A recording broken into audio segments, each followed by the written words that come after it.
৭১ না হলে কি বাংলাদেশে একটা মুক্ত স্বাধীনতা আমরা পেয়েছি আলহামদুলিল্লাহ। ২৪-এর আমি ডামি স্বামী স্ত্রী আওয়ামী লীগের ভাই বোনের নির্বাচন আমরা শালা সমিতির নির্বাচন আমরা চাই না। জুলাইকে অস্বীকার করা যাবে না, কি বলেন? তোর মানেন না, একেবারে ভুয়া কথা। ৭১ না হলে কি বাংলাদেশ হইতো, আর ২৪ না হলে কি ভারতীয় আধিপত্যবাদের দুপুরে ভাত না খেয়ে বিদায় হইতো। ৭১ আমাদের সম্মানের গৌরবের, ২৪ হচ্ছে আমাদের সার্বভৌমত্ব রক্ষার জন্য তরুণদের জীবনের একটা প্রতিচ্ছবি। এজন্য আমরা ৭১-এ আমরা আমাদের প্রিয় মাতৃভূমি পেয়েছি, আর ২৪-এ আমাদের আধিপত্যবাদ মুক্ত এবং সকল মত এবং দলের অভিব্যক্তি মত প্রকাশের একটা মুক্ত স্বাধীনতা আমরা পেয়েছি আলহামদুলিল্লাহ। সামনে নির্বাচন, আমরা এখানে উপস্থিত যারা সবাই নির্বাচন চাই, কি বলেন? কিন্তু যেমতের নির্বাচন আমরা কেউ চাই।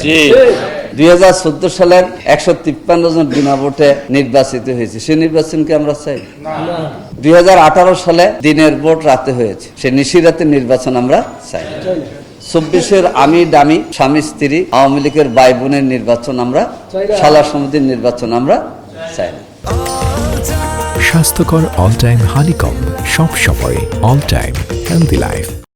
কারণ মনোনয়ন বাণিজ্যের মাধ্যমে ওইভাবে তো ঠিক হয়েছে, নচেত দামি প্রার্থীরা ওখানে নির্বাচিত হয়ে কেন আওয়ামী লীগের নেতারা জিততে পারেন। এই জন্য এটা একেবারে পারিবারিক স্বামী স্ত্রী ভাই বোনের নির্বাচন হয়ে গেছে আমি ডামি। এই তিনটা নির্বাচনের প্রেক্ষিতে ১৫ বছরের যে জঞ্জাল, কর্তৃত্ববাদী শাসন, এর বিরুদ্ধে আমাদের ছাত্র জনতা ঐক্যবদ্ধ করেছিল পুরো নেশন। একটা জিনিস খেয়াল করতে হবে যে ২০২৪ সালের ৭ই জানুয়ারি নির্বাচনের পরে বাংলাদেশে যারা বড় দল দাবি করে, তারা কি ৭ই জানুয়ারির নির্বাচনের বিরুদ্ধে বড় কোনো একটা সুডান পর্যন্ত করতে পেরেছে? বরং কেউ কেউ মনে করেছে নির্বাচন মনে ৫ বছর ছাড়া হবে না। তাহলে তো এই ক্রেডিট ছাত্রদের, এই ক্রেডিট নতুন তরুণদের, এই ক্রেডিট আমাদের মা বোনদের, এই ক্রেডিট ১৮ বছরের নির্যাতিত রাজনৈতিক দল, সেটা বিএনপি, সেটা জামাত ইসলামী, ইসলামী আন্দোলন বাংলাদেশ, সেটা লেবার পার্টি, সবাই মিলে আমরা ২৪-এর গণ অভ্যুত্থানকে সফল করেছি।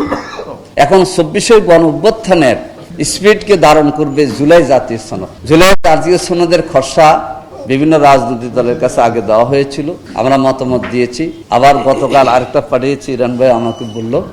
কিন্তু আমরা মনে করি জুলাই জাতীয় সনদে আইনি ভিত্তি না দিলে, ইতিমধ্যে আমরা সিদ্ধান্ত নিয়েছি আমরা স্বাক্ষর করব না।